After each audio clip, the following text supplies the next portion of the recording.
नमस्कार साथियों, स्वागत है आपका आपके चैनल मोक्ष ज्ञान में। साथियों, आज हम बेहद ही रोमांचक कहानी लेकर आए हैं, इसीलिए आपसे विनती है कि इस वीडियो को जरूर लाइक करना और चैनल को भी सब्सक्राइब कर लेना।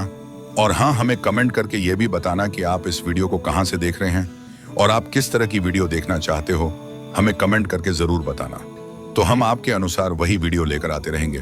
तो चलिए बिना देरी किए कहानी को शुरू करते हैं। बहुत क्षण पहले की बात है। एक भव्य और समृद्ध राज्य था जिसका नाम था गुलाबपुर। यह नाम इसलिए पड़ा था क्योंकि इस राज्य के हर कोने में, हर गली और हर घर में सुगंधित गुलाब खिले रहते थे। दूर दूर तक इस राज्य की ख्याति थी।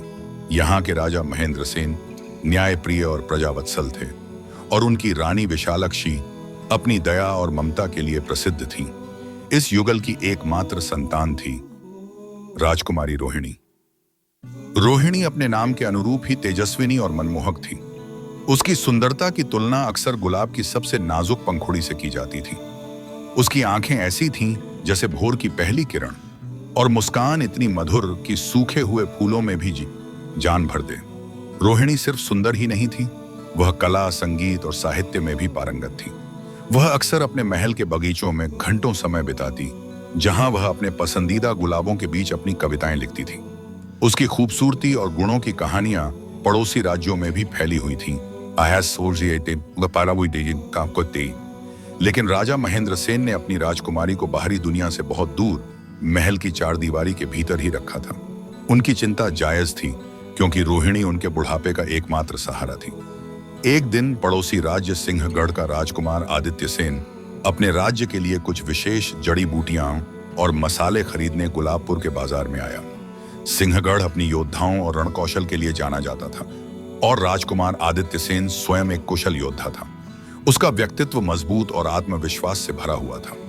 जब वह गुलाबपुर के रंगीन और सुगंधित बाजार से गुजर रहा था, तो उसकी नजर एक ऊंची बालकनी पर पड़ी। वहां एक युवती बैठी हुई थी जिसके केश काले बादलों जैसे और चेहरा चंद्रमा जैसा शांत था। वह अपने हाथों में एक गुलाब लिए उसे बड़े ध्यान से देख रही थी। यह राजकुमारी रोहिणी थी। आदित्य सेन उसे देखते ही मानो किसी सम्मोहन में बंध गया। दुनिया के सारे रंग फीके पड़ गए और उसे केवल रोहिणी ही दिखाई देने लगी। उसने अपने साथियों को वहीं छोड़ दिया और उस इमारत की ओर चल पड़ा। उसे यह जानने में देर नहीं लगी कि यह गुलाबपुर के राजमहल की बालकनी थी। आदित्य सेन ने कई बार प्रयास किया कि वह किसी तरह राजकुमारी से मिल सके। वह छद्मवेश में महल के बाहर घंटों खड़ा रहा। उसने महल के रक्षकों से दोस्ती करने की कोशिश की और यहां तक कि एक बार वह एक कलाकार बनकर महल में प्रवेश करने का प्रयास भी किया, लेकिन उसकी हर कोशिश नाकाम रही। राजा महेंद्र सेन का सुरक्षा घेरा इतना मजबूत था कि कोई भी बाहरी व्यक्ति महल के अंदर आसानी से प्रवेश नहीं कर सकता था। दिन बीतते गए और आदित्य सेन की निराशा बढ़ती गई। उसकी सारी उम्मीदें टूट गईं। उसने कई संदेशवाहक भेजे, लेकिन कोई भी रोहिणी तक नहीं पहुंच सका। अंततः हार मानकर और दिल में एक गहरी उदासी लिए उसने अपने राज्य सिंहगढ़ वापस लौटने का फैसला किया। गुलाबपुर की सुगंध और रोहिणी की छवि उसके मन में हमेशा के लिए बस गई थी, लेकिन उसे नहीं पता था कि यह तो बस शुरुआत थी, एक ऐसी यात्रा की जो न केवल उसके जीवन को बल्कि कई राज्यों और रहस्यमयी शक्तियों को भी बदल देगी। वह इस बात से अनजान था कि उसकी वापसी ही एक ऐसे चक्र को गति देगी जिसमें प्रेम, दुख, जादू और रहस्य सब कुछ समाहित होगा। इधर सिंहगढ़ लौटने के बाद राजकुमार आदित्य सेन का मन कहीं भी नहीं लगता था। उसका महल, जो कभी उसकी वीरता और शौर्य का प्रतीक था, अब उसे एक खाली पिंजरा लगने लगा था। उसका मन और उसकी आत्मा दोनों ही गुलाबपुर में छूट गए थे। उसकी दिनचर्या पूरी तरह बदल गई थी। जहां पहले वह सुबह भोर में उठकर तलवारबाजी का अभ्यास करता था, अब वह देर रात तक अपनी शैया पर करवटें बदलता रहता। उसके चेहरे पर उदासी की एक गहरी छाप पड़ गई थी। उसका ध्यान राजकाज से हट गया था। वह दरबार में बैठता तो था, पर उसका मन कहीं और ही भटक रहा होता। राजा आदित्य सेन के पिता, जो एक शक्तिशाली और अनुभवी शासक थे, ने अपने बेटे की यह हालत देखी तो वह बहुत चिंतित हुए। उन्होंने कई बार आदित्य सेन से बात करने की कोशिश की, लेकिन राजकुमार ने कभी भी अपनी उदासी का कारण नहीं बताया। वह बस एक गहरी सांस लेकर चुप हो जाता। दरबार के मंत्री और सिपाही भी अपने राजकुमार की इस हालत से परेशान थे। सिंहगढ़ की प्रजा अपने योद्धा राजकुमार की उदासी देखकर दुखी थी। एक शाम आदित्य सेन अपने महल के बगीचे में अकेला टहल रहा था। चांदनी रात में उसकी उदासी और भी गहरी लग रही थी। वह एक तालाब के किनारे बैठ गया और अपने प्रतिबिंब को देखने लगा। उसे अपने प्रतिबिंब में राजकुमारी रोहिणी का चेहरा दिखाई देने लगा। उसकी आंखें भर आईं। तभी उसके सबसे भरोसेमंद और ज्ञानी मंत्री चक्रधर चक्रधर उसके पास आए। चक्रधर ने बचपन से आदित्य सेन को देखा था और वह उसके मन की बात अच्छी तरह से समझ जाते थे। चक्रधर ने धीरे से कहा, राजकुमार, आपके चेहरे की चमक कहां चली गई है? आप सिंहगढ़ के सूर्य हैं, और सूर्य का अस्त होना हमारे राज्य के लिए शुभ नहीं है। आदित्य सेन ने मंत्री की ओर देखा और पहली बार अपने मन की पीड़ा व्यक्त की। मंत्री जी, मैं एक राजकुमारी के प्रेम में पड़ गया हूं। उसका नाम रोहिणी है और वह गुलाबपुर की राजकुमारी है। मैंने हर संभव प्रयास किया उससे मिलने का, लेकिन मैं नाकाम रहा। अब न मुझे युद्ध में रुचि है, न राजकाज में। मैं बस उसकी एक झलक देखना चाहता हूं। चक्रधर ने राजकुमार की बात ध्यान से सुनी। वे जानते थे कि सामान्य तरीकों से इस समस्या का हल नहीं निकल सकता। गुलाबपुर का राजा अपनी बेटी को लेकर बहुत सतर्क था और युद्ध करना कोई विकल्प नहीं था। यह बात सुनकर चक्रधर के मन में एक विचार आया, एक ऐसा विचार जो खतरनाक था, पर शायद यही एकमात्र रास्ता था। राजकुमार, चक्रधर ने धीमी और रहस्यमयी आवाज में कहा, आपके प्रेम की पीड़ा मैं समझ सकता हूं, लेकिन इसे पाने का एक ही रास्ता है जो सामान्य रास्तों से बहुत परे है। आदित्य सेन ने उत्सुकता से पूछा, कैसा रास्ता? हमारे राज्य की सीमाओं से दूर एक घने जंगल में एक प्राचीन मंदिर है। उस मंदिर में एक रहस्यमयी साधु रहते हैं। वे सिर्फ एक साधु नहीं, बल्कि जादुई शक्तियों के जाता हैं। कहा जाता है कि उनके पास ऐसे मंत्र और शक्तियां हैं जो अदृश्य शक्तियों को भी वश में कर सकती हैं। वे गुप्त शक्ति के उपासक हैं। आपको उनसे मिलना होगा। शायद वे आपकी समस्या का समाधान बता सकें। चक्रधर ने आदित्य सेन को यह भी बताया कि उस मंदिर का रास्ता बहुत कठिन और रहस्यमयी है। वह मार्ग कई बाधाओं से भरा हुआ था और उस पर चलते हुए कई रहस्यों का सामना करना पड़ सकता था। इसके अलावा उस जंगल में कई रहस्यमयी जीव और दुष्ट शक्तियां भी थीं। आदित्य सेन ने इस बात को स्वीकार किया। उसे लगा कि यह उसकी आखिरी उम्मीद है। अगली सुबह आदित्य सेन ने अकेले ही उस रहस्यमयी जंगल की ओर प्रस्थान किया। उसने अपने साथ कोई सेना नहीं ली, सिर्फ अपनी तलवार और अपने साहस को। वह जानता था कि यह सफर आसान नहीं होगा होगा, लेकिन उसके मन में रोहिणी की छवि ने उसे आगे बढ़ने का हौसला दिया। क्या राजकुमार आदित्य सेन उस रहस्यमयी साधु को ढूंढ पाएगा? इधर राजकुमार आदित्य सेन का सफर शुरू हो चुका था। वह घोड़े पर सवार होकर सिंहगढ़ की सीमा पार कर उस घने और रहस्यमयी जंगल की ओर बढ़ रहा था जिसके बारे में मंत्री चक्रधर ने उसे बताया था। सूरज की रोशनी भी इस जंगल के भीतर मुश्किल से पहुंच पाती थी। चारों ओर ऊंचे ऊंचे विशाल वृक्ष इस तरह खड़े थे मानो वे आसमान को छूना चाहते हों। अजीब सी खामोशी छाई हुई थी, जिसे सिर्फ पत्तों की सरसराहट और कहीं कहीं से आती किसी अनजान पक्षी की आवाज तोड़ती थी। आदित्य सेन को हर पल एक अजीब सी बेचैनी महसूस हो रही थी। उसे ऐसा लग रहा था मानो कोई अदृश्य शक्ति उसका पीछा कर रही हो। जैसे जैसे वह जंगल में गहराई तक जाता गया, रास्ता और भी कठिन होता गया। पगडंडियां गायब हो गईं और उसे घनी झाड़ियों और उलझी हुई बेलों को पार करना पड़ा। उसके घोड़े ने भी आगे बढ़ने से इनकार कर दिया, मानो वह किसी अनहोनी को भांप गया हो। आदित्य सेन ने घोड़े को वहीं एक पेड़ से बांध दिया और अपनी तलवार लेकर पैदल ही आगे बढ़ने का फैसला किया। उसके मन में रोहिणी की छवि थी, अभी थी, जो उसे हर मुश्किल का सामना करने की हिम्मत दे रही थी। चलते चलते वह एक ऐसी जगह पहुंचा जहां का माहौल पूरी तरह बदल गया था। वहां की हवा में एक अजीब सी ऊर्जा थी। पेड़ और पौधे भी अजीब लग रहे थे। अचानक उसे एक नदी दिखाई दी, लेकिन उस नदी का पानी सामान्य नहीं था। वह पानी गहरा नीला था और उसमें से हल्की रोशनी निकल रही थी। आदित्य सेन ने नदी पार करने का निश्चय किया। जैसे ही उसने पहला कदम रखा, पानी में से कई छोटी छोटी मछलियां निकलकर उसकी ओर तैरने लगीं, जिनका शरीर चमक रहा था। यह दृश्य देखकर आदित्य सेन चौंक गया। नदी पार करने के बाद वह एक पुरानी और खंडहर जैसी इमारत के पास पहुंचा। यह वही प्राचीन मंदिर था जिसके बारे में मंत्री ने बताया था। मंदिर के चारों ओर अजीबोगरीब आकृतियां बनी हुई थीं और हवा में एक तेज अजीब सी गंध फैली हुई थी। मंदिर के द्वार पर दो विशाल पत्थर के शेर खड़े थे जिनकी आंखें जल रही थीं। आदित्य सेन ने तलवार निकाली, लेकिन तभी एक गहरी और गूंजती हुई आवाज सुनाई दी। कौन हो तुम जो इस पवित्र स्थान पर आने का साहस कर रहे हो? आदित्य सेन ने चारों ओर देखा, लेकिन उसे कोई दिखाई नहीं दिया। उसने साहस बटोर कर कहा, मैं सिंहगढ़ का राजकुमार आदित्य सेन हूं।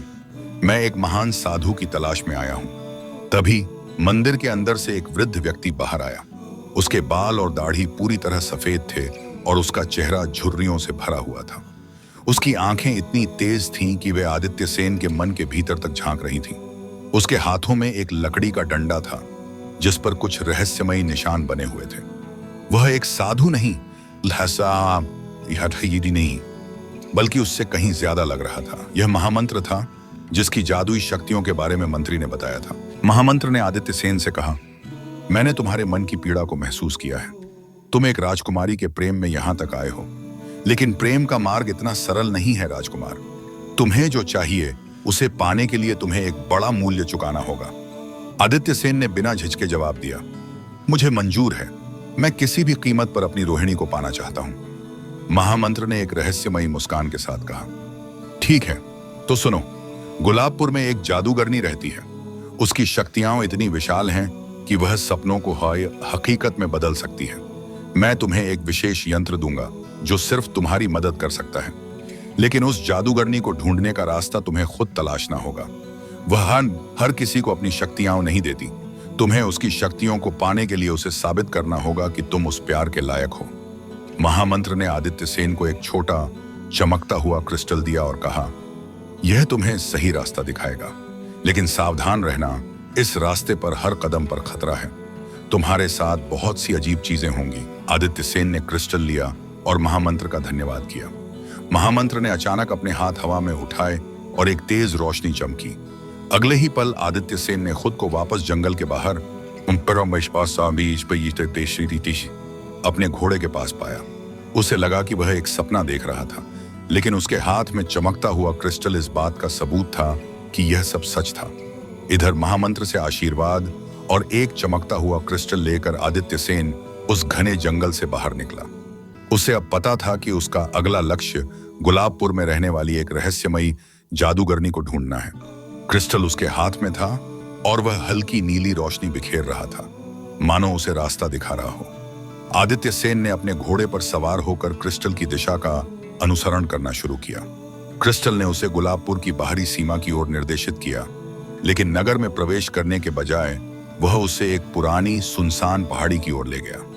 यह पहाड़ी गुलाबपुर के लोगों के बीच एक शापित और अशुभ स्थान के रूप में जानी जाती थी। कहानियां थीं कि यहाँ बुरी आत्माएं वास करती हैं और जो भी इस पहाड़ी पर जाता है वह कभी वापस नहीं लौटता। लेकिन आदित्य सेन के मन में डर नहीं था, केवल रोहिणी को पाने की तीव्र इच्छा थी।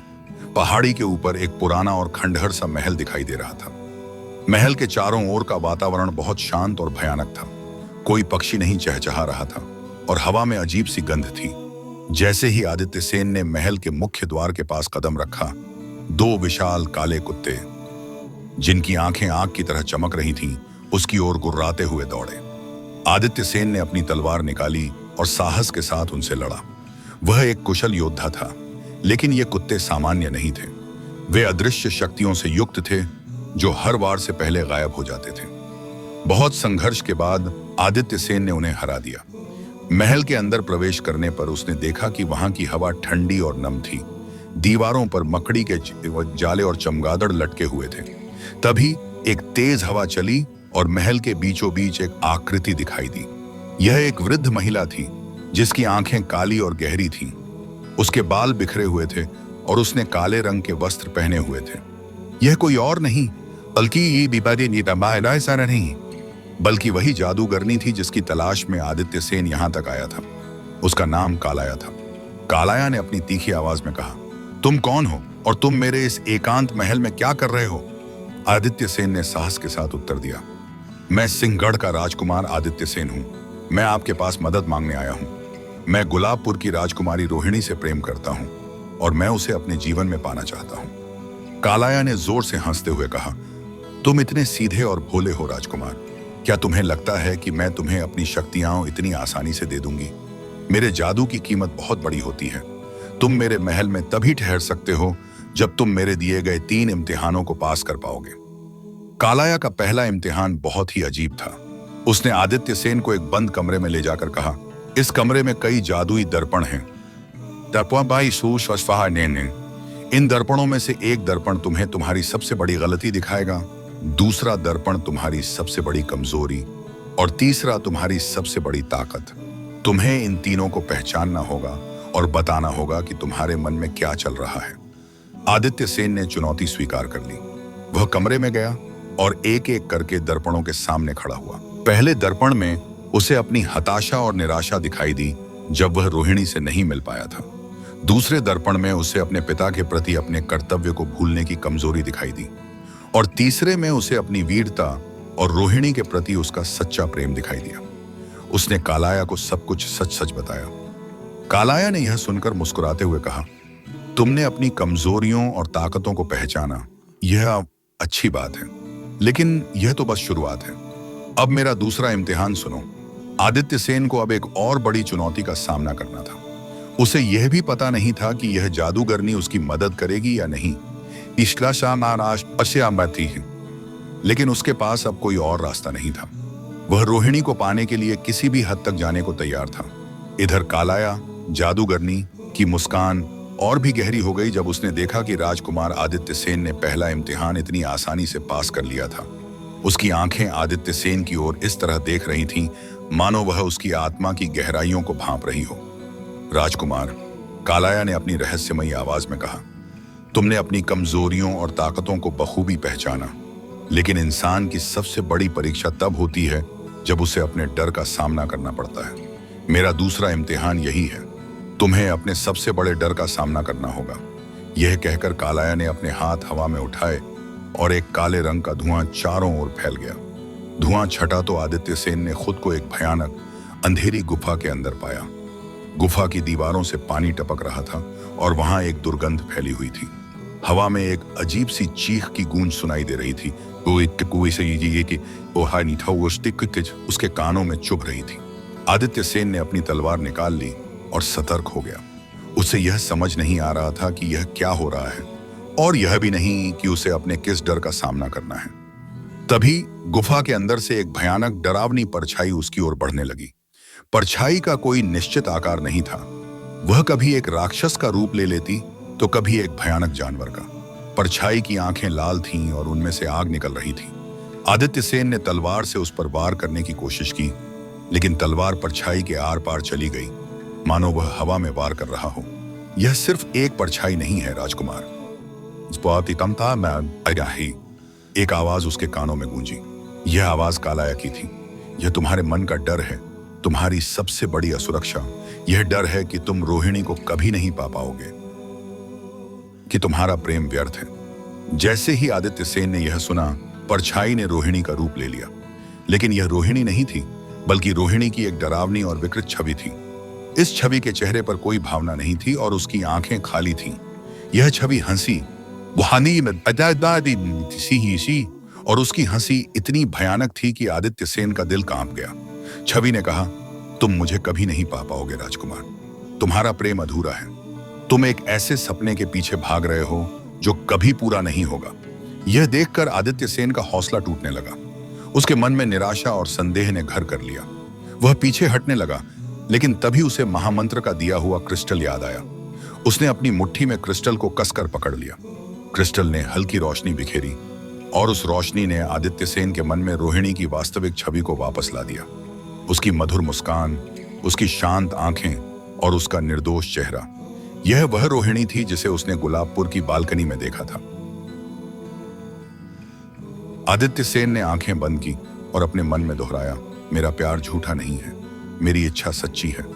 उसने अपनी तलवार को हवा में उठाया और उस परछाई को काट दिया। इस बार तलवार आर पार नहीं गई, बल्कि परछाई एक जोरदार धमाके के साथ गायब हो गई।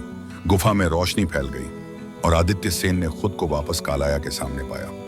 उसके चेहरे पर पसीना था, लेकिन उसकी आंखों में अब दृढ़ता थी। कालाया ने मुस्कुराते हुए कहा, तुम सफल हुए राजकुमार। तुमने अपने डर को हरा दिया। तुमने साबित कर दिया कि तुम्हारा प्रेम तुम्हारी सबसे बड़ी ताकत है। अब सिर्फ एक और इम्तिहान बाकी है। आदित्य सेन जानता था कि तीसरा इम्तिहान और भी कठिन होगा, लेकिन अब उसे कोई डर नहीं था। वह जानता था कि उसका प्यार उसे हर चुनौती से लड़ने की ताकत देगा। इधर कालाया जादूगरनी की ज्यादा थी कि आंखों में अब सम्मान का भाव था। राजकुमार आदित्य सेन ने 2 कठिन इम्तिहान पास कर लिए थे और अब बारी थी आखिरी और सबसे महत्वपूर्ण इम्तिहान की। राजकुमार, कालाया ने कहा, तुमने अपनी कमजोरियों को पहचाना और अपने डर को हराया, लेकिन असली प्रेम की परीक्षा तभी होती है जब तुम एक असंभव चुनाव का सामना करते हो। मेरा तीसरा और अंतिम इम्तिहान यही है। यह कहकर कालाया ने अपने हाथों को हवा में घुमाया और एक जादुई रोशनी पूरे कमरे में फैल गई। रोशनी के हटते ही आदित्य सेन ने खुद को एक ऐसे स्थान पर पाया जहां 2 रास्ते थे। एक रास्ता फूलों से भरा हुआ था और उसमें से गुलाब की मीठी खुशबू आ रही थी। यह रास्ता गुलाबपुर की ओर जाता हुआ लग रहा था। दूसरे रास्ते पर कोई फूल नहीं था, वह अंधेरा और कांटों से भरा हुआ था। इस रास्ते से एक अजीब सी गूंज सुनाई दे रही थी। उसका है देती थी जो उसके राज्य सिंहगढ़ से मिलती जुलती थी। तभी आदित्य सेन के सामने एक अदृश्य आकृति प्रकट हुई। यह आकृति कालाया की थी, जो एक मंत्र का उच्चारण कर रही थी। राजकुमार सुनो, कालाया की आवाज गूंजती हुई सुनाई दी। तुम्हारे सामने 2 विकल्प हैं। अगर तुम फूलों वाला रास्ता चुनते हो तो तुम सीधे गुलाबपुर पहुंचोगे और तुम्हारी रोहिणी से मुलाकात हो जाएगी। मेरे जादू से वह तुमसे तुरंत प्रेम करने लगेगी और तुम उसे अपने राज्य में ले जा सकोगे। लेकिन इसका एक परिणाम होगा। गुलाबपुर का राजा तुम्हें अपनी बेटी को ले जाने से रोकने के लिए अपनी सेना भेजेगा और इससे दोनों राज्यों के बीच एक भयंकर युद्ध छिड़ जाएगा। इस युद्ध में लाखों सैनिक मारे जाएंगे और तुम्हारे अपने पिता सिंहगढ़ के राजा भी युद्ध की आग में झुलस जाएंगे। आदित्य सेन का दिल बैठ गया। उसे लगा कि वह एक भयानक जाल में फंस गया है। कालाया ने आगे कहा, और अगर तुम दूसरा कांटों से भरा हुआ रास्ता चुनते हो तो तुम रोहिणी से कभी नहीं मिल पाओगे। लेकिन इस रास्ते पर तुम्हें वह शक्ति मिलेगी जिससे तुम अपने राज्य में शांति और समृद्धि वापस ला सकोगे, जो तुम्हारे प्रेम के कारण अब खतरे में है। आदित्य सेन एक गंभीर दुविधा में पड़ गया।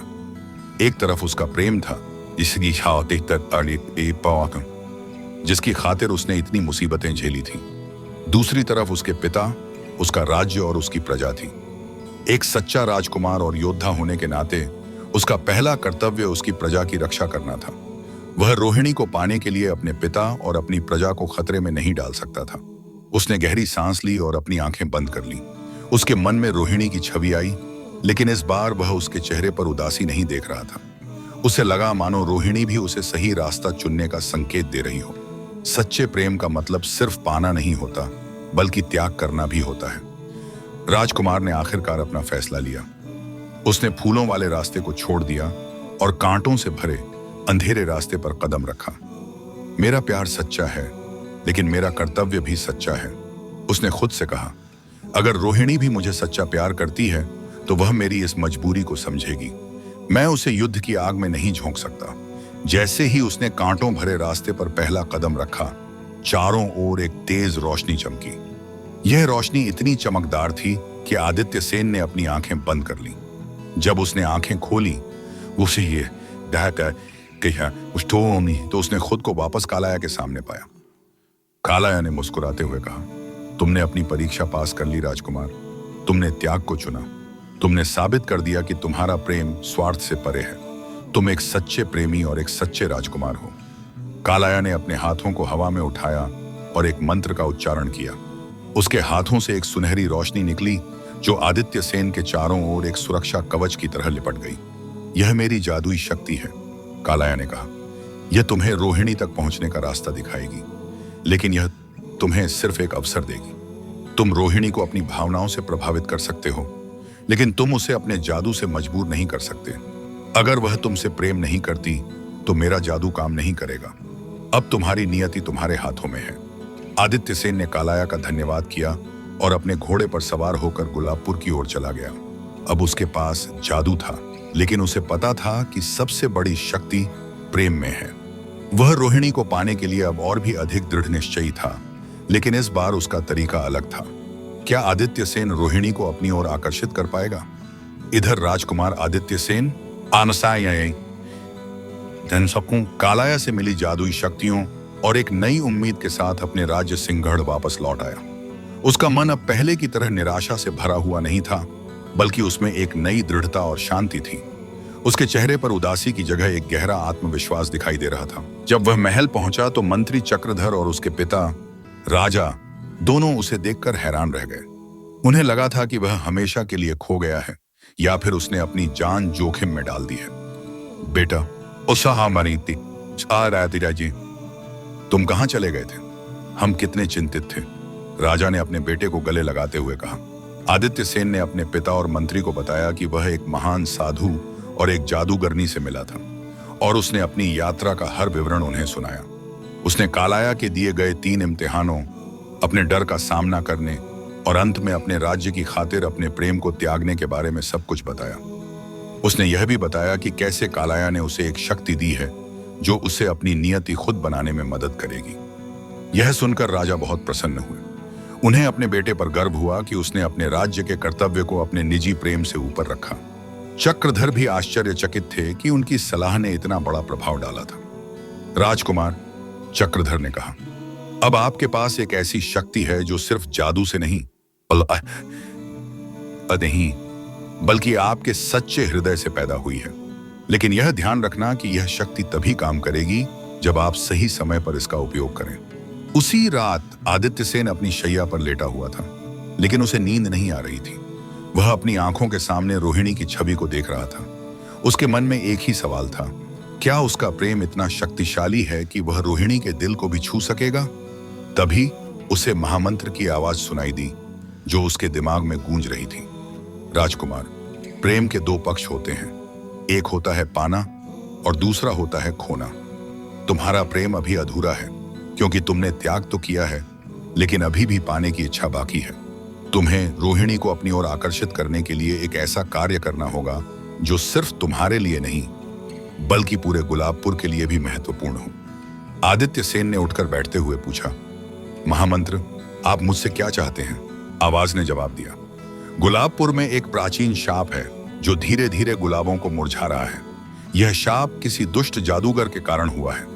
अगर तुम उस शाप को तोड़ सको तो गुलाबपुर के लोग तुम्हें एक मसीहा के रूप में देखेंगे और रोहिणी भी तुम्हारे सच्चे प्रेम और साहस को महसूस कर पाएगी। यह तुम्हारी असली परीक्षा है। यह सिर्फ तुम्हारे प्यार को पाने का नहीं कहीं, बल्कि तुम्हारे दिल की अच्छाई को साबित करने का भी मौका है। अगले दिन आदित्य सेन ने गुलाबपुर जाने का फैसला किया। इस बार वह छुपकर नहीं बल्कि एक राजकुमार और एक योद्धा के रूप में जा रहा था। उसने अपने साथ कुछ ही वफादार सैनिक लिए और गुलाबपुर की ओर प्रस्थान किया। वह जानता था कि यह सफर और भी मुश्किल होगा। अब उसे न केवल एक शापित नगर का सामना करना था बल्कि उस दुष्ट जादूगर का भी जिसने गुलाबपुर के गुलाबों को मुरझा दिया था।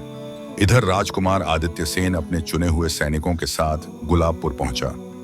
शहर के प्रवेश द्वार पर ही उसे अजीब सी खामोशी और उदासी का एहसास हुआ।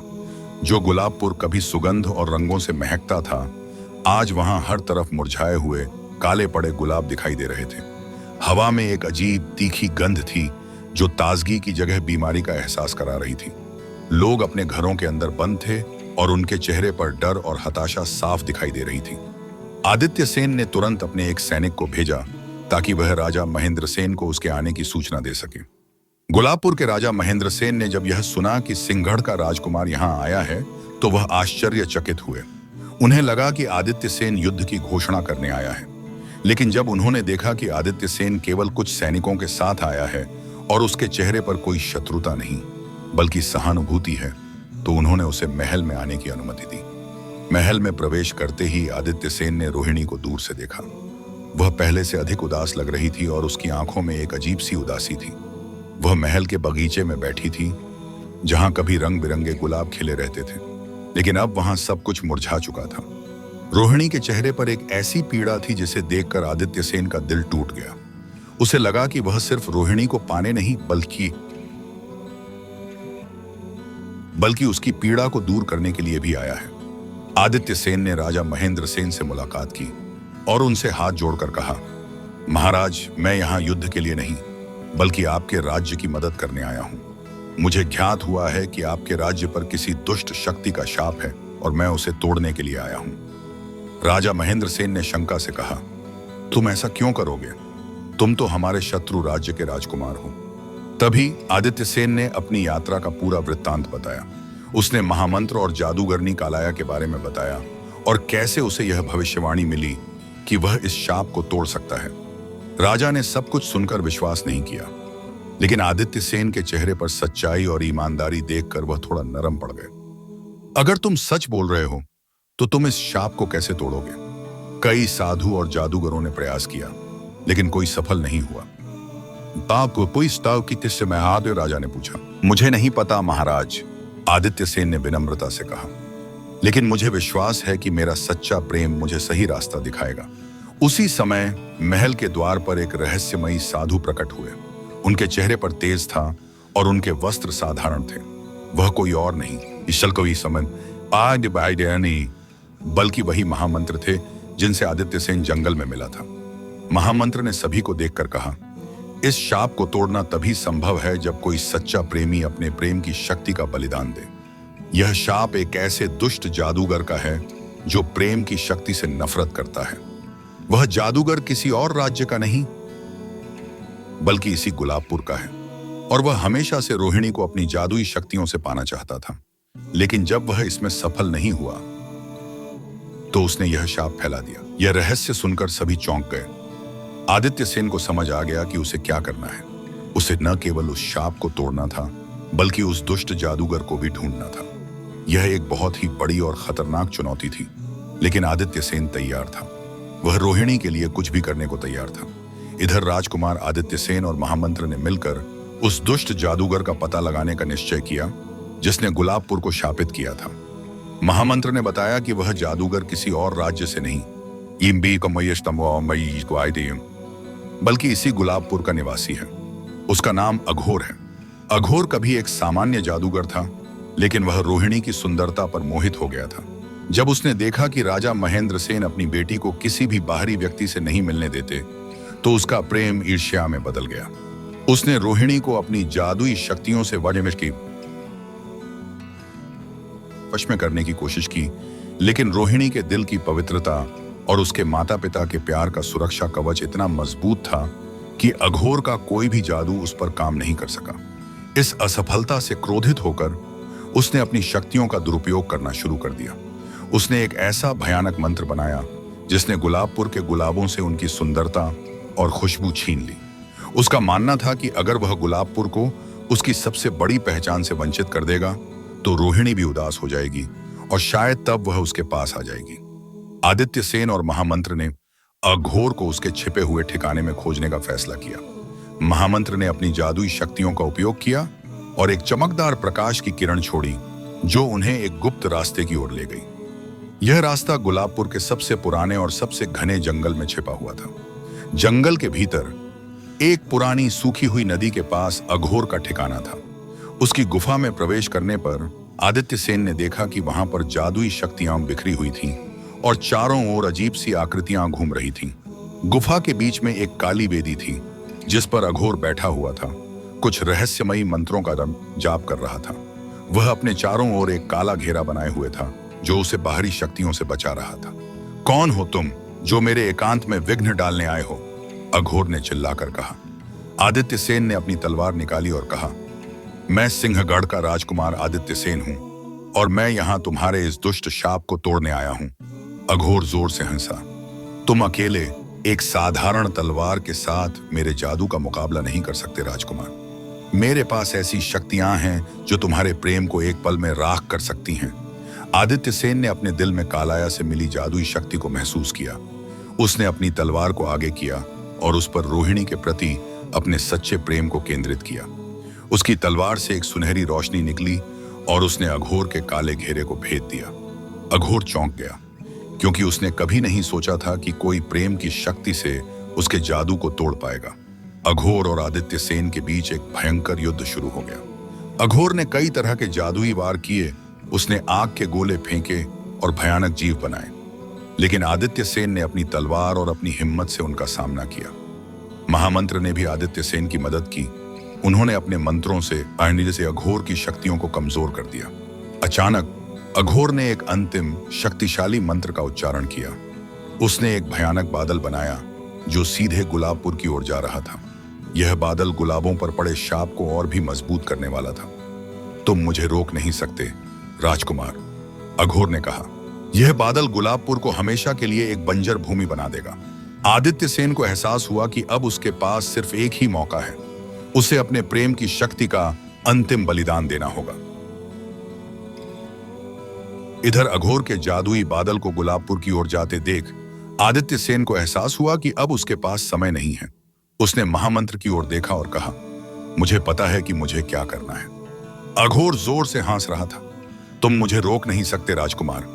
मेरा जादू इतना शक्तिशाली है कि तुम्हारा तो और तुच्छ प्रेम कुछ नहीं कर सकता। आदित्य सेन ने अपनी आंखें बंद की और अपने दिल में रोहिणी के प्रति अपने सच्चे प्रेम को महसूस किया।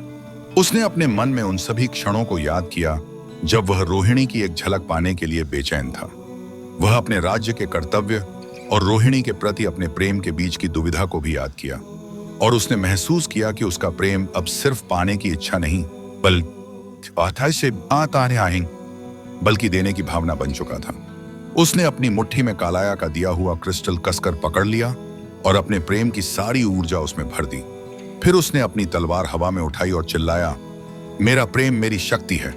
मैं इसे तुम्हारे दुष्ट जादू को खत्म करने के लिए अर्पित करता हूं। यह कहते हुए उसने अपनी तलवार को सीधे उस काले बादल की ओर फेंका। तलवार के आगे आगे एक सुनहरी रोशनी निकली जो सीधे अघोर के बादल से टकराई। दोनों शक्तियां आपस में भिड़ गईं, जिससे एक भयानक गर्जना हुई। काला बादल सुनहरी रोशनी से टकराकर बिखरने लगा और उसकी काली ऊर्जा धीरे धीरे गायब हो गई। अघोर ने यह देखकर अपना सिर पकड़ लिया।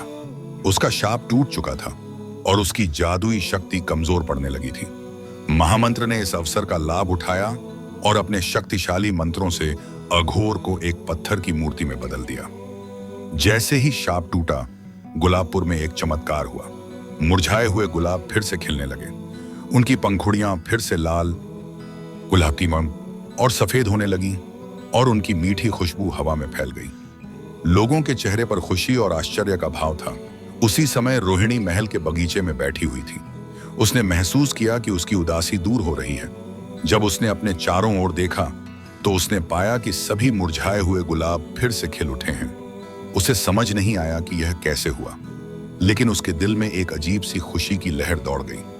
तभी उसे आदित्य सेन का चेहरा याद आया, जिसने उससे मिलने की कोशिश की थी। उसे एहसास हुआ कि यह सब उसी ने किया है। जब आदित्य सेन और महामंत्र वापस महल पहुंचे तो राजा महेंद्र सेन ने उनका स्वागत किया। राजा ने अपने दरबारियों के सामने आदित्य सेन के साहस और त्याग की प्रशंसा की। आपने मेरे राज्य और मेरी प्रजा को एक भयानक शाप से बचाया है राजकुमार। राजा ने कहा, आपसे बड़ा कोई योद्धा या मित्र नहीं हो सकता। तभी रोहिणी वहां आई। उसकी आंखों में अब उदासी नहीं थी, बल्कि प्रेम और सम्मान था। वह सीधे आदित्य सेन के पास गई और उसके सामने हाथ जोड़कर कहा, मैं आपकी आभारी हूं राजकुमार। आपने न केवल हमारे राज्य को बचाया, बल्कि मेरे दिल में भी एक उम्मीद जगाई है। आदित्य सेन ने रोहिणी की आंखों में देखा और उसे एहसास हुआ कि उसके बलिदान ने काम किया है। रोहिणी का दिल अब उसके लिए खुल चुका था। इधर राजकुमारी रोहिणी की आंखों में अब सम्मान, कृतज्ञता और प्रेम का एक अनोखा मिश्रण था। उसने आदित्य सेन से कहा, राजकुमार, मैंने आपके बारे में सुना था, लेकिन यह कभी नहीं सोचा था कि आप मेरे और मेरे राज्य के लिए इतना बड़ा बलिदान देंगे। आपने न केवल हमारे गुलाबपुर को शाप से बचाया, बल्कि मेरे दिल में भी एक उम्मीद जगाई है। मेरा दिल कहता है कि आपने यह सब मेरे लिए ही किया। आदित्य सेन ने रोहिणी की आंखों में देखा और अपने दिल की बात कही। राजकुमारी, मेरा प्रेम सिर्फ पाने की इच्छा नहीं था, बल्कि आपके और आपके लोगों की पीड़ा को दूर करने की चाहत भी थी। मैंने अपने राज्य के कर्तव्य और आपके प्रेम के बीच एक चुनाव किया और मुझे खुशी है कि मैंने सही रास्ता चुना। रोहिणी ने आदित्य सेन की आंखों में सच्चे प्रेम की गहराई देखी। उसने धीरे से अपना हाथ बढ़ाया और आदित्य सेन का हाथ थाम लिया। यह दोनों राज्यों के बीच एक नई शुरुआत थी। रोहिणी ने आदित्य सेन को अपने महल के बगीचे में ले जाने का प्रस्ताव रखा, जहां अब फिर से गुलाब खिलने लगे थे। उन्होंने घंटों बातें की, एक दूसरे को जाना और अपने दिल की भावनाओं को साझा किया। अगले दिन राजा महेंद्र सेन ने एक भव्य समारोह का आयोजन किया। उन्होंने आदित्य सेन को अपनी प्रजा के सामने एक नायक के रूप में पेश किया। मेरे प्यारे प्रजाजनों, वैयाहिकेयम, पुष्पास्तयजनों, राजा ने घोषणा की, यह राजकुमार आदित्य सेन हैं, जिन्होंने हमारे राज्य को एक भयानक शाप से बचाया। हम सिंहगढ़ के राजकुमार के आभारी हैं। प्रजा ने आदित्य सेन का जय जयकार किया। उनके लिए वह एक राजकुमार नहीं बल्कि एक मसीहा था। इसी समारोह के बीच आदित्य सेन ने राजा महेंद्र सेन से हाथ जोड़कर कहा, महाराज, मैं आपसे एक और विनती करने आया हूं। मेरा दिल आपकी पुत्री रोहिणी के लिए धड़कता है। क्या आप मुझे अपनी पुत्री का हाथ देंगे? पूरा दरबार खामोश हो गया। सब लोग राजा महेंद्र सेन की प्रतिक्रिया का इंतजार कर रहे थे। राजा ने रोहिणी की ओर देखा, जिसकी आंखों में खुशी और आशा थी। राजा ने मुस्कुराते हुए कहा, राजकुमार, आपने मेरी पुत्री को अपनी तलवार और साहस से नहीं बल्कि अपने प्रेम और त्याग से जीता है। मुझे आपकी तरह का दामाद पाकर गर्व होगा। राजा ने आदित्य सेन के प्रस्ताव को स्वीकार कर लिया। पूरा दरबार खुशी से झूम उठा। दोनों राज्यों के बीच शत्रुता खत्म हो गई और एक नया प्रेम और मित्रता का युग शुरू हुआ। लेकिन इस कहानी का अंत यही नहीं होता। क्या यह मिलन इतना आसान होगा? क्या दोनों राज्यों के सभी लोग इस विवाह को स्वीकार करेंगे? इधर आदित्य सेन और रोहिणी के विवाह की खबर दोनों राज्यों में खुशी और तौब और उत्साह के साथ फैल गई। लेकिन यह खुशी सभी को रास नहीं आ रही थी। सिंहगढ़ के कुछ पुराने मंत्री और सरदार, जो आदित्य सेन के पिता के वफादार थे, इस विवाह के विरुद्ध थे। उन्हें लगता था कि गुलाबपुर के साथ मित्रता करना सिंहगढ़ की योद्धा संस्कृति के लिए एक खतरा है। वे मानते थे कि एक योद्धा राजकुमार को किसी सुंदर राजकुमारी के लिए अपने राजनैतिक दुश्मनों से हाथ नहीं मिलाना चाहिए। इसी तरह गुलाबपुर के कुछ दरबारियों को भी यह विवाह स्वीकार्य नहीं था। वे मानते थे कि सिंहगढ़ एक बर्बर और युद्ध प्रिय राज्य है और उनकी राजकुमारी को ऐसे राज्य में नहीं जाना चाहिए। इन दरबारियों में से एक था गुलाबपुर का मुख्य सेनापति वीरभद्र। वीरभद्र चुपके से रोहिणी से प्रेम करता था और वह इस बात से नाराज था कि एक बाहरी राजकुमार ने उसके दिल की रानी को जीत लिया था। वह आदित्य सेन के खिलाफ षड्यंत्र रचने लगा। उसने सिंहगढ़ के असंतुष्ट सरदारों से गुप्त रूप से संपर्क किया और उन्हें यकीन दिलाया कि आदित्य सेन ने रोहिणी को पाने के लिए जादुई शक्तियों का उपयोग किया है और वह एक धोखेबाज है। जब विवाह की तैयारी चल रही थी, तभी वीरभद्र ने राजा महेंद्र सेन के सामने आदित्य सेन के खिलाफ झूठे सबूत पेश किए। उसने कहा कि आदित्य सेन ने अपने जादुई प्रभाव से राजा को मोहित कर लिया है और यह विवाह गुलाबपुर के लिए एक बड़ा खतरा है। राजा महेंद्र सेन जो पहले से ही आदित्य सेन पर पूरी तरह भरोसा नहीं कर पा रहे थे, इन आरोपों से चिंतित हो गए। उन्होंने आदित्य सेन से विवाह को कुछ समय के लिए स्थगित करने के लिए कहा। यह सुनकर आदित्य सेन निराश हो गया। उसने रोहिणी से मिलने की कोशिश की, लेकिन वीरभद्र ने रोहिणी और आदित्य सेन के बीच दूरी बना दी। रोहिणी भी असमंजस में थी। वह आदित्य सेन पर विश्वास करती थी, थी, लेकिन अपने पिता की चिंता भी समझ रही थी। इस मुश्किल घड़ी में आदित्य सेन को फिर से महामंत्र की याद आई। वह जानता था कि सिर्फ वही इस समस्या का हल बता सकते हैं। आदित्य सेन ने अपने मंत्री चक्रधर से मुलाकात की और उन्हें सब कुछ बताया।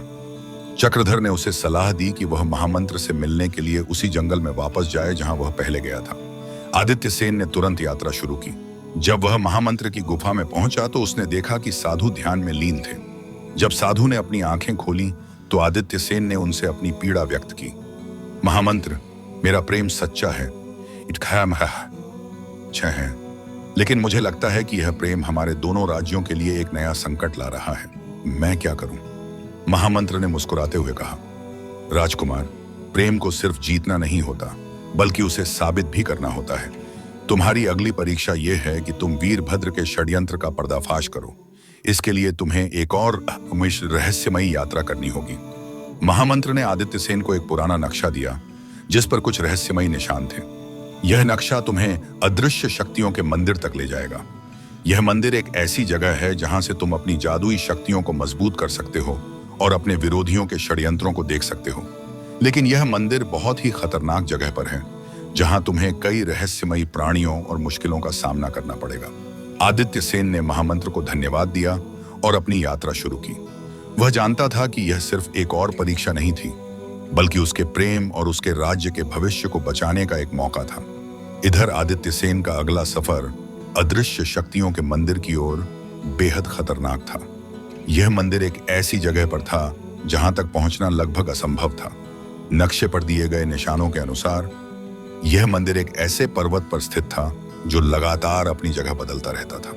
आदित्य सेन ने कई दिनों तक यात्रा की और अंत में वह एक ऐसे क्षेत्र में पहुंचा जहां हवा में एक अजीब सा कंपन था और पृथ्वी भी लगातार हिल रही थी। पर्वत पर चढ़ाई शुरू करते ही आदित्य सेन को पहली परीक्षा का सामना करना पड़ा।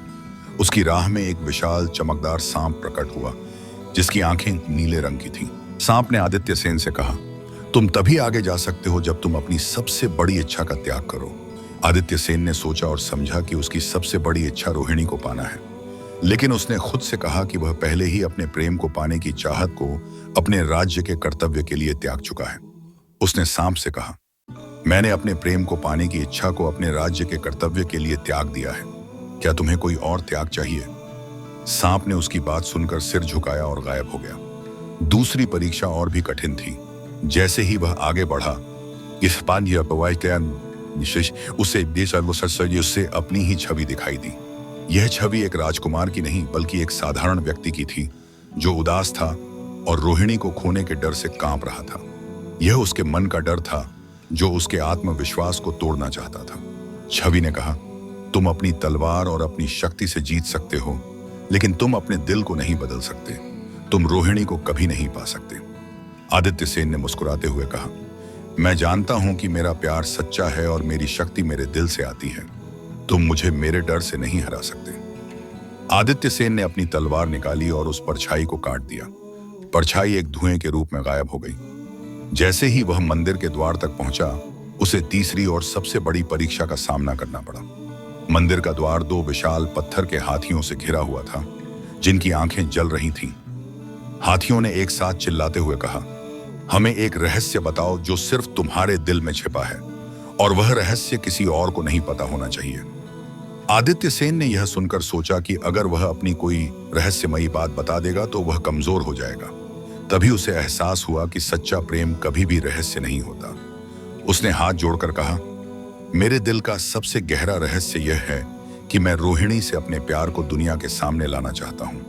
मैं चाहता हूं कि हर कोई जाने कि मेरा प्यार सच्चा है। यह सुनकर हाथियों की आंखों की आग बुझ गई और द्वार खुल गया। आदित्य सेन मंदिर के अंदर दाखिल हुआ। मंदिर के भीतर एक सुनहरी रोशनी थी और बीच में एक क्रिस्टल का सिंहासन था। आदित्य सेन उस पर बैठ गया।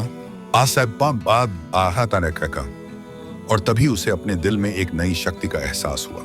उसे दूर से वीरभद्र और सिंहगढ़ के असंतुष्ट सरदारों के षड्यंत्र दिखाई देने लगे। उसने देखा कि वीरभद्र रोहिणी और राजा महेंद्र सेन के सामने आदित्य सेन के खिलाफ किस तरह से झूठ बोल रहा था। उसने यह भी देखा कि कैसे सिंहगढ़ के सरदार एक गुप्त बैठक कर रहे थे और आदित्य सेन को धोखा देने की योजना बना रहे थे। आदित्य सेन अब जानता था कि उसे क्या करना है। उसे न केवल वीरभद्र का पर्दाफाश करना था, बल्कि अपने ही राज्य के सरदारों को भी यह साबित करना था कि वह एक सच्चा और न्यायप्रिय राजकुमार है। इधर अदृश्य शक्तियों के मंदिर से वापस लौटने के बाद राजकुमार आदित्य सेन ने गुलाबपुर के महल में एक योजना बनाई। वह अब सिर्फ एक योद्धा नहीं था, बल्कि एक दूरदर्शी शासक भी था। उसे मालूम था कि वीरभद्र और उसके साथी दरबारियों के षड्यंत्रों का पर्दाफाश करना आसान नहीं होगा, खासकर जब राजा महेंद्र सेन भी उन पर संदेह कर रहे थे। आदित्य सेन ने अपने वफादार सैनिकों और मंत्री चक्रधर के साथ मिलकर एक योजना बनाई। सबसे पहले उसने अपनी कुछ जादुई शक्तियों का उपयोग करके एक अदृश्य जासूस को महल के चारों ओर भेज दिया ताकि वह वीरभद्र की हर हरकत पर नजर रख सके। जासूस ने वीरभद्र और सिंहगढ़ के असंतुष्ट सरदारों के बीच हो रहे गुप्त संदेशों को पकड़ लिया, जिसमें वे आदित्य सेन को बदनाम करने और दोनों राज्यों के बीच युद्ध भड़काने की योजना बना रहे थे। एक दिन जब राजा महेंद्र सेन दरबार में बैठे थे, तब आदित्य सेन ने दरबार में प्रवेश किया। उसने राजा से कहा, महाराज, मैं जानता हूं कि आप मुझ पर संदेह कर रहे हैं और मैं आपको और आपके दरबार को यह साबित करने आया हूं कि मैं निर्दोष हूं।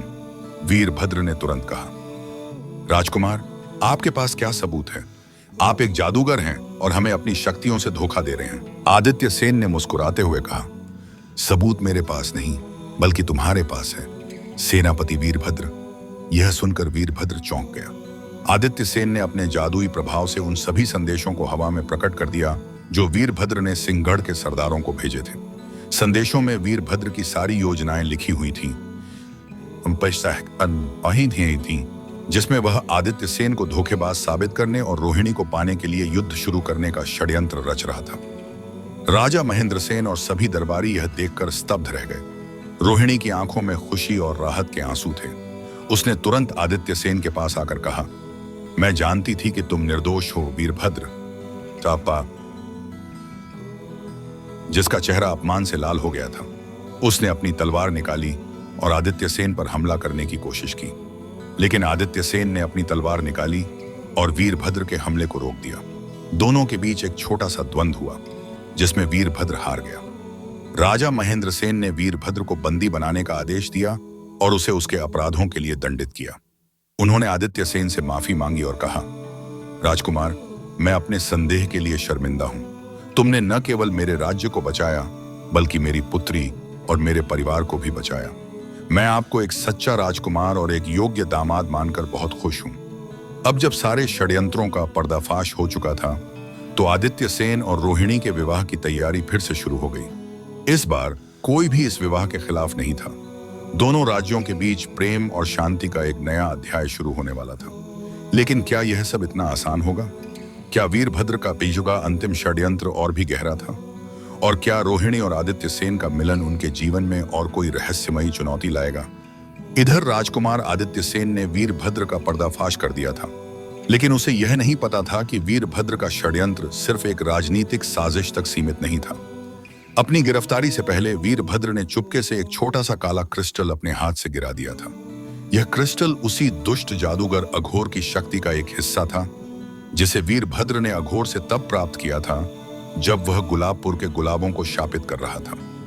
वीरभद्र का अंतिम लक्ष्य आदित्य सेन को रोहिणी से हमेशा के लिए दूर करना था, भले ही इसके लिए उसे रोहिणी को ही नुकसान पहुंचाना पड़े। शादी की तैयारियों के बीच रोहिणी अपने कमरे में बैठी हुई थी।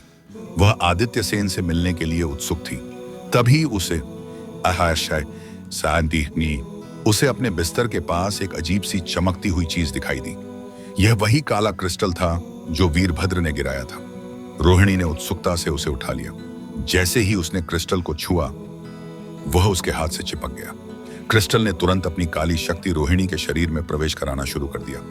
रोहिणी का शरीर कांपने लगा, उसकी आंखों की चमक गायब हो गई और उसकी जगह एक अजीब सी काली परछाई दिखाई देने लगी।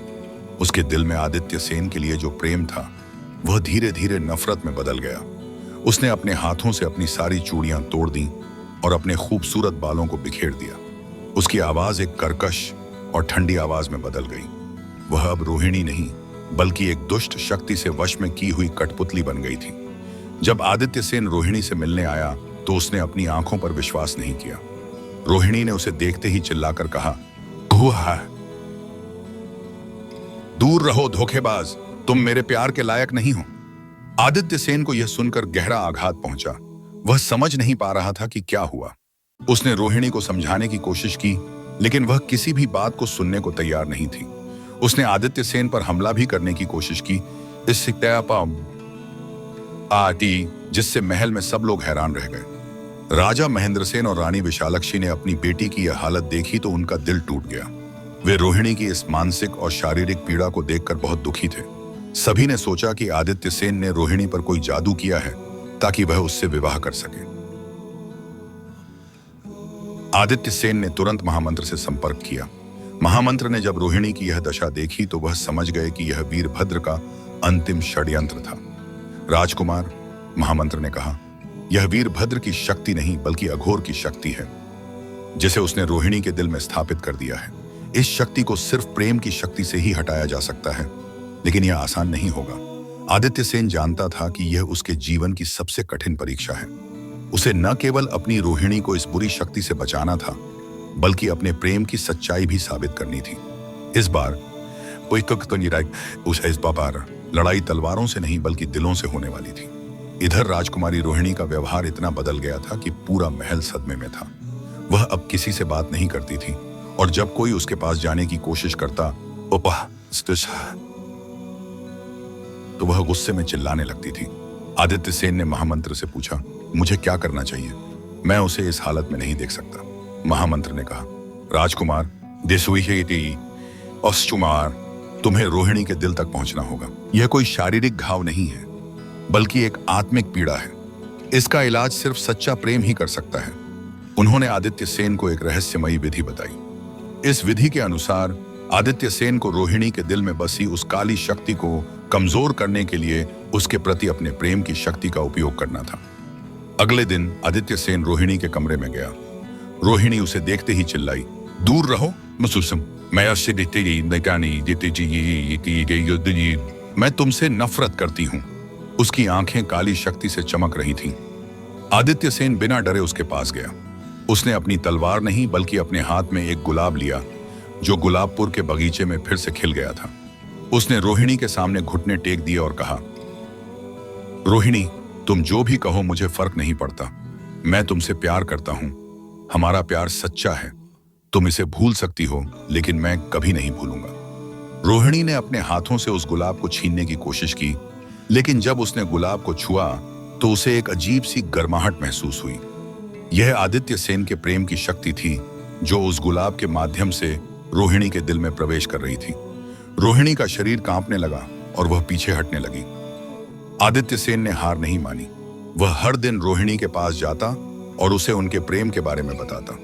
वह उन पलों को याद दिलाता जब वह उसे गुलाबपुर की बालकनी में देखता था।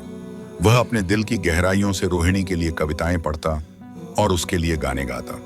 हर बार जब वह ऐसा करता तो रोहिणी के दिल में बसी काली शक्ति थोड़ी कमजोर हो जाती। धीरे धीरे रोहिणी की आंखों की काली चमक कम होने लगी। उसके गुस्से की जगह उदासी ने ले ली। एक दिन जब आदित्य सेन उसे प्रेम से भरी अपनी कविताएं सुना रहा था तो रोहिणी की आंखों से आंसू बहने लगे। ये आंसू दुख के नहीं, नहीं बल्कि अपनी खोई हुई भावनाओं को वापस पाने की खुशी के थे। जब रोहिणी के दिल से काली शक्ति पूरी तरह से बाहर निकल गई तो वह बेहोश होकर जमीन पर गिर पड़ी। आदित्य सेन ने उसे तुरंत अपनी बाहों में उठाया और उसे उसके बिस्तर पर लिटाया। जब रोहिणी की आंखें खुली तो उसने देखा कि आदित्य सेन उसके पास बैठा हुआ था। रोहिणी ने अपनी आंखें खोली और अपने दिल में प्रेम की उस गर्माहट को महसूस किया। उसने अपने हाथ से आदित्य सेन का हाथ छुआ और कहा, आदित्य सेन, मुझे माफ कर दो। मैं नहीं जानती कि मेरे साथ क्या हुआ।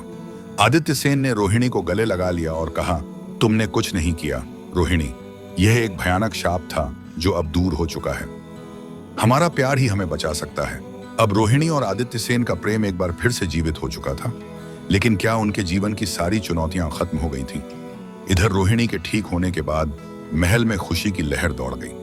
राजा महेंद्र सेन और रानी विशालाक्षी ने आदित्य सेन को गले लगाया और उसे अपना असली बेटा मान लिया। दोनों राज्यों के बीच शत्रुता की कोई गुंजाइश नहीं बची थी।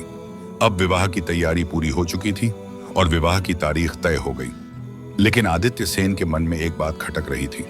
वह बार बार यह सोच रहा था कि वीरभद्र और अघोर जैसे दुष्ट शक्तियों का उदय क्यों हुआ। क्या इस कहानी में कोई और भी रहस्य था?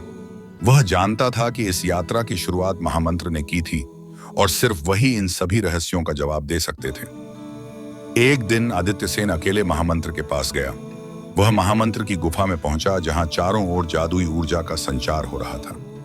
महामंत्र, आदित्य सेन ने हाथ जोड़कर कहा, मैंने आपका हर निर्देश माना और मैंने अपने प्रेम की शक्ति से हर परीक्षा को पास किया। लेकिन मेरे मन में एक सवाल है, आप कौन हैं और आपने मुझे ही क्यों चुना? महामंत्र मुस्कुराए, राजकुमार, मैंने तुम्हें सिर्फ चुना नहीं बल्कि तुम्हारी आत्मा ने ही मुझे चुना। मैं कोई साधारण साधु नहीं हूं। मैं प्राचीन शक्तियों का संरक्षक हूं। मेरा काम उन लोगों की मदद करना है जिनके पास सच्चा प्रेम और साहस है। लेकिन जो अपनी राह से भटक गए हैं। आदित्य सेन हैरान रह गया। लेकिन मुझे इस यात्रा पर भेजने का क्या कारण था? क्या आप पहले से ही जानते थे कि क्या होने वाला है? महामंत्र ने गहरी सांस ली और कहा, हाँ, मैं जानता था। तुम्हारे और रोहिणी के प्रेम का धागा जन्म से ही बंधा हुआ था। यह प्रेम सिर्फ तुम दोनों का नहीं बल्कि दोनों राज्यों का भाग्य भी था। लेकिन अघोर और वीरभद्र जैसी दुष्ट शक्तियों को भी इस बात का एहसास हो गया था और वे इस प्रेम को खत्म करना चाहते थे ताकि वे दोनों राज्यों पर राज कर सकें। तो इसका मतलब यह था कि यह सब एक बड़ी योजना का हिस्सा था? आदित्य सेन ने पूछा। हाँ, महामंत्र ने कहा। यह सिर्फ एक कहानी नहीं बल्कि एक युद्ध था जो प्रेम और नफरत के बीच लड़ा जा रहा था। तुमने अपने प्रेम की शक्ति का उपयोग करके नफरत को हराया। यही तुम्हारी सबसे बड़ी जीत है। तुम्हारे प्रेम ने दोनों राज्यों को एक किया और एक नए युग की शुरुआत की। लेकिन तुम्हारी कहानी अभी खत्म नहीं हुई है। अब तुम्हें रोहिणी के साथ मिलकर एक और बड़ी चुनौती का सामना करना होगा। कौन सी चुनौती? आदित्य सेन ने पूछा। अब तुम्हें अपने राज्य सिंहगढ़ और गुलाबपुर को एक करके अखंड भारत नामक एक नया और शक्तिशाली साम्राज्य बनाना होगा। इस साम्राज्य में कोई सीमा नहीं होगी, कोई लड़ाई नहीं होगी, सिर्फ होगी। इस साम्राज्य को बनाने में तुम्हें कई और रहस्यमयी और शक्तिशाली लोगों से मिलना होगा जो तुम्हें इस यात्रा में मदद करेंगे। आदित्य सेन को एहसास हुआ कि उसकी यात्रा अभी खत्म नहीं हुई थी। यह तो बस एक शुरुआत थी। इधर आदित्य सेन और रोहिणी के विवाह की तैयारियां चल रही थीं लेकिन दोनों के मन में महामंत्र के शब्द गूंज रहे थे। तुम्हें अपने राज्य सिंहगढ़ और गुलाबपुर को एक करके अखंड भारत नामक एक नया और शक्तिशाली साम्राज्य बनाना होगा। यह केवल एक विवाह नहीं था बल्कि एक नए युग की शुरुआत थी। विवाह के बाद आदित्य जी और आदित्य सेन और रोहिणी ने अपने राज्यों के वरिष्ठ मंत्रियों और सलाहकारों को इस महान योजना के बारे में बताया। शुरुआत में कई लोग संदेह में थे। उन्हें डर था कि दो अलग अलग संस्कृतियों और राजनीतिक प्रणालियों को एक साथ कैसे लाया जा सकता है। सिंहगढ़ के योद्धा मंत्री और गुलाबपुर के कला प्रेमी मंत्री एक ही छत के नीचे कैसे काम करेंगे? हम एक दूसरे के मतभेदों को सम्मान देंगे, रोहिणी ने कहा। गुलाबपुर की कला और ज्ञान सिंहगढ़ के शौर्य और शक्ति के साथ मिलकर एक ऐसा साम्राज्य बनाएगा जो न केवल मजबूत होगा बल्कि न्यायप्रिय और समृद्ध भी होगा। आदित्य सेन ने कहा, हमारा लक्ष्य सिर्फ जीतना नहीं है बल्कि सभी को एक साथ लाना है। हम एक ऐसा साम्राज्य बनाएंगे जहां हर कोई अपनी पहचान और संस्कृति को बनाए रख सके और फिर भी एक ही परिवार का हिस्सा हो। दोनों ने मिलकर एक संयुक्त परिषद का गठन किया जिसमें दोनों राज्यों के सबसे बुद्धिमान और अनुभवी लोग शामिल थे। उन्होंने सीमा शुल्क हटा दिया, दोनों राज्यों के बीच व्यापार को बढ़ावा दिया और एक संयुक्त सेना का गठन किया जिसमें सिंहगढ़ के योद्धा और गुलाबपुर के कुशल रणनीतिकार शामिल थे। लेकिन यह सब इतना आसान नहीं था। दूर दराज के कुछ छोटे राज्य जो दोनों राज्यों की दुश्मनी से फायदा उठा रहे थे, इस नए गठबंधन से खुश नहीं थे।